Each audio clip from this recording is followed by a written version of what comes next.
6 মাসের প্রশিক্ষণ, জাপান যাওয়ার স্বপ্ন পূরণ। যারা আসলে জাপান যেতে চান, বাংলাদেশের প্রত্যন্ত অঞ্চল থেকে অনেক স্টুডেন্ট কিন্তু এখানে এসে জাপানি ভাষাগুলো কিন্তু শিখছে। আসসালামু আলাইকুম, ইনুলিং এডুকেশন সাইনবোর্ড ব্রাঞ্চ। তো এখানে যারা দূরে থেকে আসতে চায়, থাকা খাওয়ার কোনো ব্যবস্থা আছে কিনা? হ্যাঁ, অবশ্যই আমাদের একই ভবনের ৫ম তলাতে আমাদের সুন্দর ফ্ল্যাট নেওয়া আছে। মাত্র জনপ্রতি ১,৫০০ টাকা আমরা সিট ভাড়া নেব। আচ্ছা, মাত্র ১৫০০ টাকায় কেউ চাইলে এখানে থাকার ব্যবস্থা রয়েছে।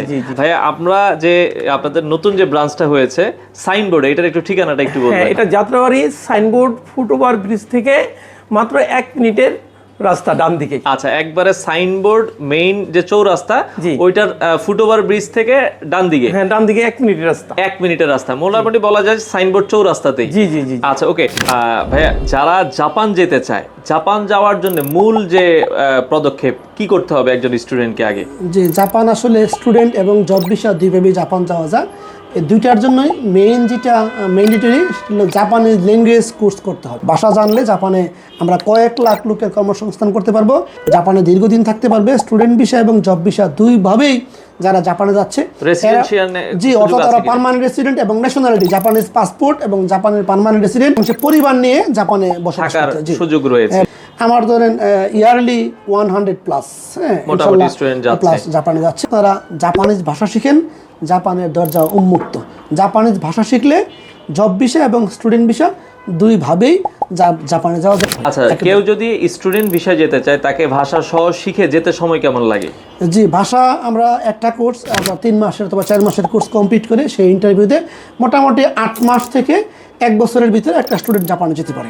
আচ্ছা আচ্ছা, এটা তো হচ্ছে মানে জব এবং হচ্ছে স্টুডেন্ট ভিসার ক্ষেত্রে কি সেম সময়? প্রায় জব ভিসার ক্ষেত্রে সেম, প্রায় 8 মাস থেকে 8 মাসের মধ্যে যদি সে ভালো করে পড়ালেখা করে, N5 এবং N4 দুইটাই 6 মাস অথবা 8 মাসের মধ্যে সে কমপ্লিট করে তারপরে জব ভিসার। আচ্ছা, তো আমরা একেবারে স্টুডেন্ট ল্যাঙ্গুয়েজ পড়া থেকে শুরু করে জাপান যাওয়া পর্যন্ত আমরা স্টুডেন্ট ভিসা এবং জব ভিসা পুরাটাই আমরা নিজেরা করে থাকি।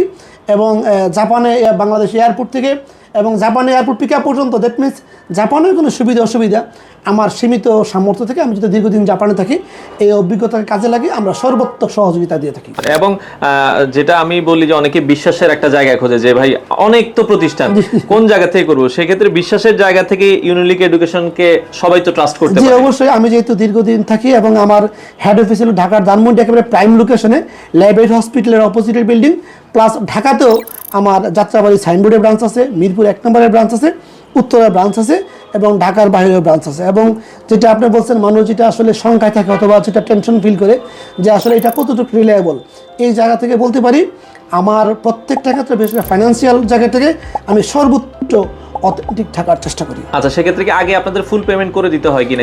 আমাদের ল্যাঙ্গুয়েজ ফিটা আমরা যেরকম 25,000 টাকা স্টুডেন্ট ভিসা অথবা জব ভিসা, ল্যাঙ্গুয়েজ ফিটা আমরা প্রাইমারিতে নেই। তারপরে স্টুডেন্টের ভিসার ক্ষেত্রে আমরা ভিসা পাওয়ার পরে টাকা নেই, আর বাকি যে প্রসেসিংটা আছে একটা ছাত্ররা নিজেরাই, আমরা রাস্তা দেখাই দিই, এখানে এত টাকা খরচ হবে, তুমি খরচ করো। জব ভিসার ক্ষেত্রে সেম। আচ্ছা আচ্ছা, তো ধন্যবাদ, অসংখ্য ধন্যবাদ ভাই আপনাকে। জি, আসসালামু আলাইকুম।